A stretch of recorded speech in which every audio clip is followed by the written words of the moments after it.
Hello friends, हे बघा, ह्या दोघींचं बालपण बघून मला माझ्याही बालपणीचे दिवस आठवले की आपलं कसं मन मस्तपणे जगता येतं आणि आपलं खेळतायत दोघेही. कोणाशी काही पडलेलं नाही, काही घेणं नाही, निवांत आपलं खेळायचं.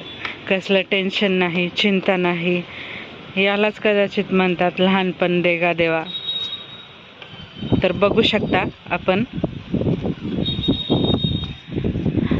तू काय खेळत आहे बाळा? काय खेळत आहे? मिट्टी. अच्छा, बर. आणि इकडे ही बघू शकता रितिका. रितिका, तू काय खेळत आहे? खेळ भांडे खेळत आहे. बर. तू स्वयंपाक बनवतीये?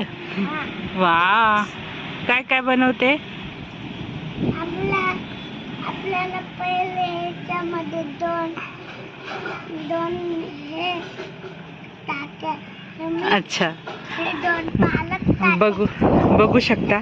काहीही विशेष महागडी खेळणी नाही, काही नाही, तरी देखील जे आहे आजूबाजूला निसर्गात ते घेऊन त्याच्या मदतीने आपलं मन रमवण्याचा प्रयत्न करताय.